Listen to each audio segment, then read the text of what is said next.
Қайырлы күн, құрметті көрермендер, желі қолданушылары және облыс тұрғындары. Бүгін Антикор орталық сервис орталығының Антикор лайв жобасының аясында кезекті тікелей эфир.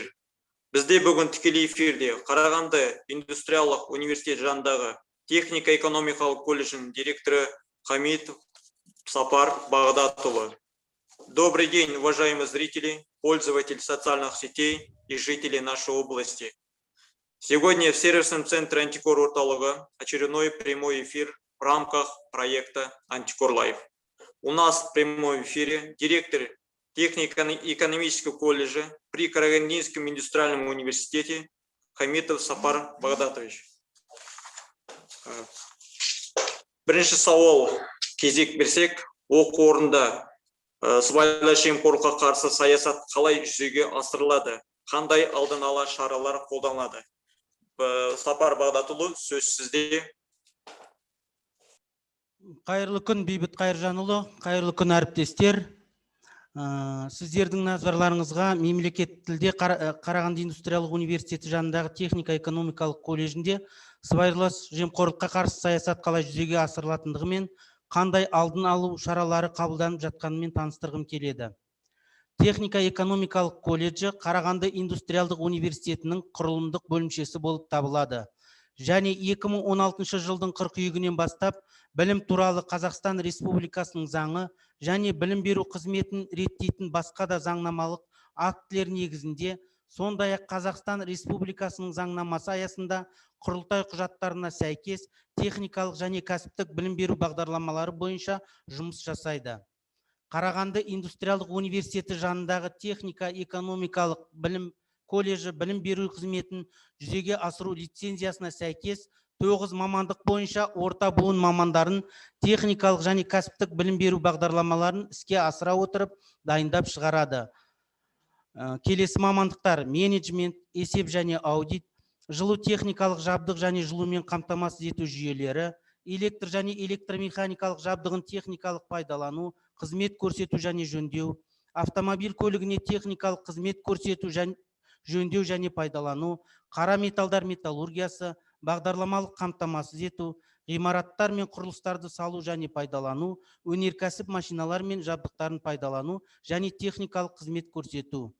Студенттердің жалпы саны 2020-2021 жылдың 1 қазанында студенттер контингенті 559 адамды құрады. Оның ішінде күндізгі бөлімде 299, сырттай бөлімде 260 адам оқиды. Бүгінгі таңда контингент 519 студентті құрайды. Ағымдағы жылдың ақпан айында оқу бітіруші түлектер саны 25 студентті құрады. Маусым айында бітірушілер саны 159. 2016 жылдан бастап 2020 жылға дейін оқу орны 256 орта буындағы білікті мамандарды даярлап шығарды. Бүгінгі күні колледж бітірушілерінің жұмысқа орналасуы 96% құрайды. Білім алушылар оқу және өндірістік практикадан бірлескен қызмет туралы шарттар мен регламенттелетін қаланың кәсіпорындар мен ұйымдарында өтеді. Колледждің барлық студенттері ақылы негізде оқиды. Күндізгі бөлімде төлем 165 мың теңгені құрайды, сырттай бөлімде 120 мың теңгені құрайды. Педагогикалық құрам. Колледжде 40 педагог негізгі құрамнан және 12 қосымша жұмыс істейтін штаттан тыс оқытушылар. Штаттық педагогикалық құрамына жоғарғы санатты 4 оқытушы, бірінші санатты 2 оқытушы, олардың бірі сарапшы, 16 магистр, қалғандары санатсыз. Педагогикалық ұжымның орташа жасы 40 жасты құрайды. Колледждің сыбайлас жемқорлыққа қарсы қызмет жүйесі мыналарды қамтиды.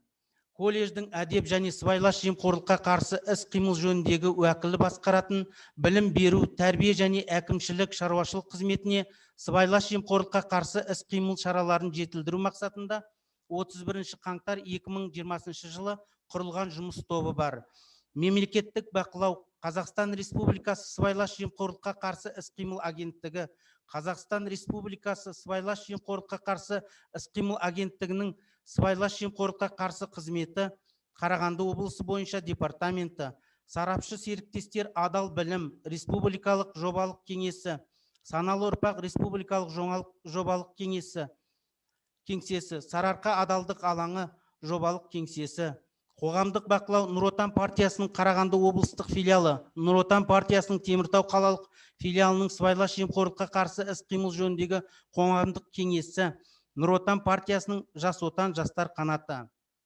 Колледж университеттің құрылымдық бөлімшесі болып табылатындықтан, колледждегі және университеттегі жұмыс тиісті сыртқы және ішкі нормативтік құқықтық салаларда жүзеге асырылады. Қазақстан Республикасының 2015-2025 жылдарға арналған сыбайлас жемқорлыққа қарсы стратегиясы, Нұр Отан партиясының 2015-2025 жылдарға арналған сыбайлас жемқорлыққа қарсы іс-қимыл бағдарламасы, сыбайлас жемқорлық тәуекелдеріне ішкі талдау жүргізудің үлгілік қағидалары, сыбайлас жемқорлыққа қарсы мониторинг жүргізудің қағидалары, 2020-2022 жылдарға арналған сыбайлас жемқорлық көріністеріне төзбеушілікті қалыптастыру бойынша жұмыс жоспары, университет және колледж білім алушылардың этика кодексі және академиялық адалдық кодексі, колледж оқытушылар мен қызметкерлерінің этика және академиялық адалдық кодексі, этика қағидалары, парасаттылық мектебінің жұмыс жоспары және саналы ұрпақ студенттік клубының жұмыс жоспары. Қарағанды индустриялық университеті жанындағы техника-экономикалық колледжінде сыбайлас жемқорлыққа қарсы қызметті жүйелі және үздіксіз бола отырып, келесі бағыттар бойынша жұмыс жүргізілді. Сыбайлас жемқорлыққа тәуекелдерін анықтау, процестердің ашықтығын қамтамасыз ету, оқытушылармен және қызметкерлермен жұмыс, білім алушылармен жұмыс, әлеуметтік желілерде және жұртшылықпен жұмыс жасау, мониторинг және сауалнама. Сыбайлас жемқорлық құқық бұзушылықтардың белсенді алдын алу үшін барлық оқу топтарында 2019 жылдан бастап құқық және парасаттылық негіздері бойынша түрлі тақырыптағы кураторлық сағаттар өткізіледі. 2020 жылдың қыркүйек-қараша айларында мүмкін болатын сыбайлас жемқорлық тәуекелдерін ескере отырып, колледж қайта қаралған және өзектендірілген академиялық саясат, профессорлық оқытушылық құрам біліктілік сипаттамасы, еңбекке ақы төлеу жүйесі туралы ереже, Қарағанды индустриялық университеті колледж қызметкерлерін, оның ішінде колледж қызметкерлерін материалдық ынталандыру және сыйақы беру, ішкі тәртіп ережелері, құрылымдық бөлімшелер туралы ережелер, лауазымдық нұсқаулықтар, оқытушылар мен қызметкерлер білім алушылардың академиялық адалдық кодекстері бойынша жұмыс істейді.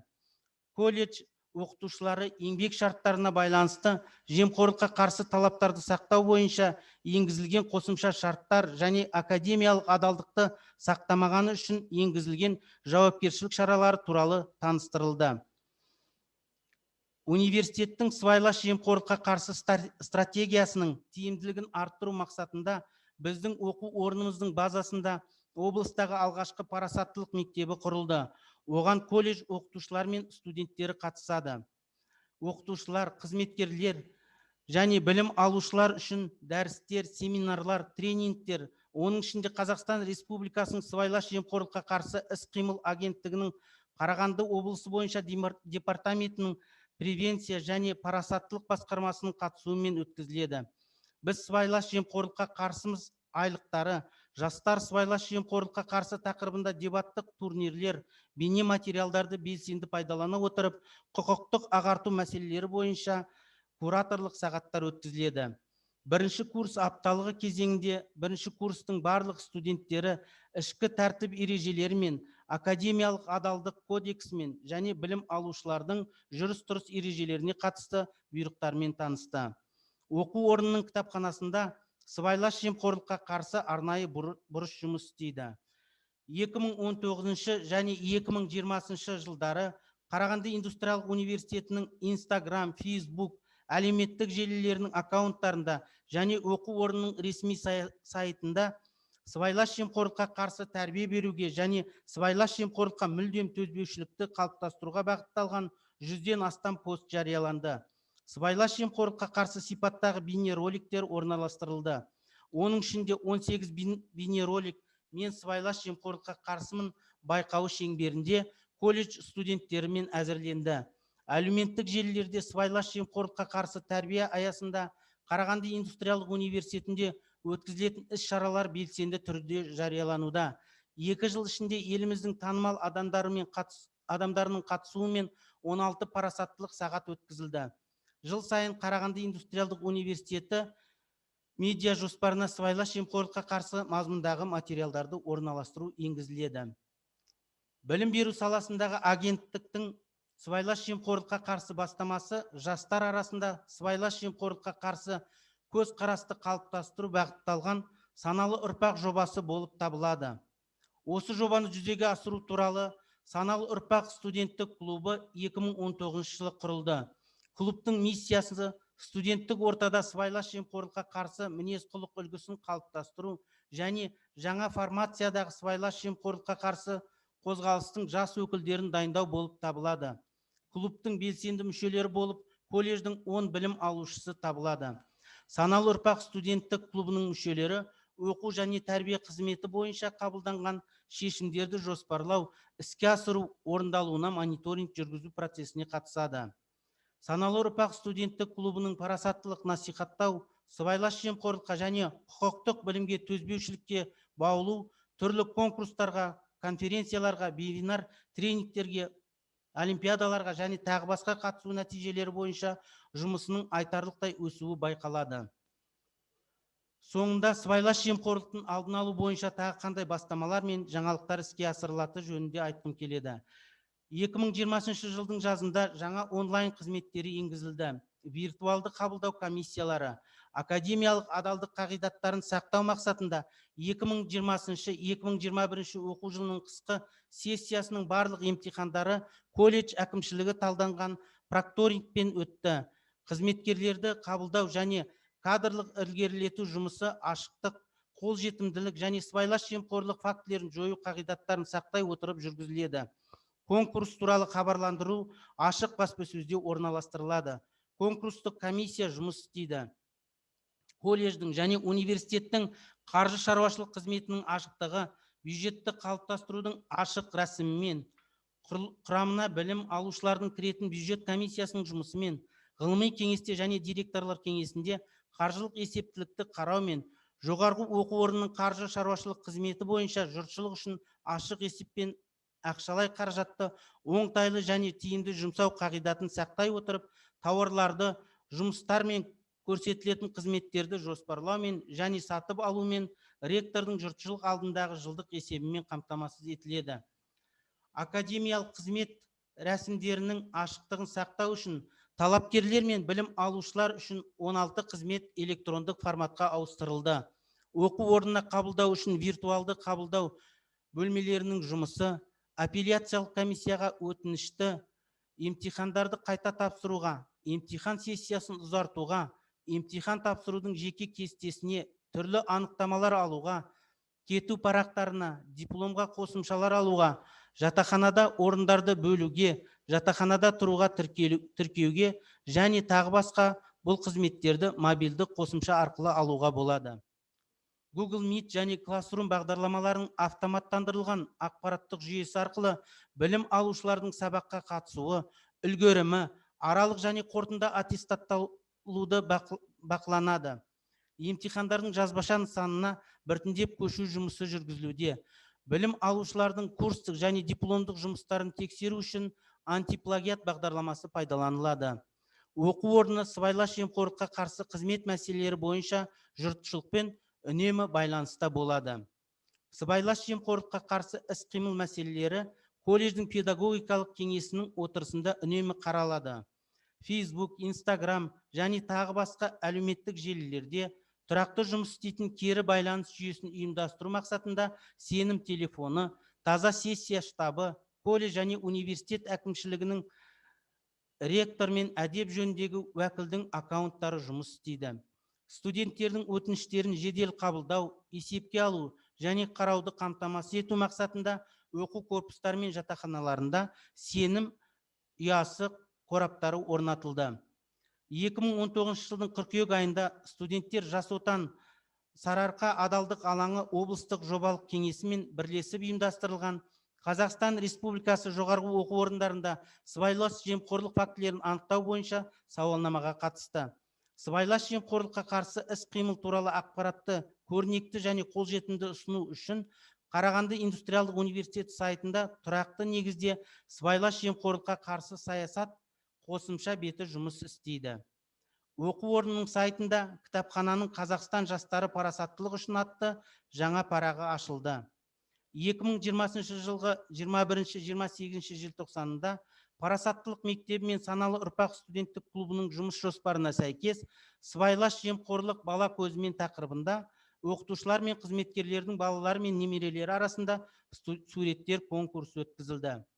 2020 жылдың қорытындысы бойынша Қазақстан Республикасы сыбайлас жемқорлыққа қарсы іс-қимыл агенттігінің Қарағанды облысы бойынша департаменті мен сыбайлас жемқорлыққа қарсы іс-қимыл саласындағы белсенді жұмысы үшін Қарағанды индустриалдық университеті оқу орнына алғыс хатпен марапатталды. Назарларыңызға рахмет. Көп рахмет, Сапар Бағдатұлы.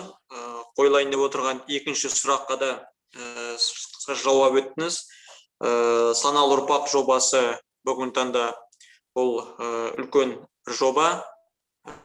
Өскелең ұрпақты тәрбиелеу, қазірден бастап жемқорлыққа төзбеу, жемқорлық фактілер болған жағдайда қандай шара қолдану керек, қалай өзін қорғау керек екені туралы тағы да басқа жерде әртүрлі жұмыстар жүргізіледі.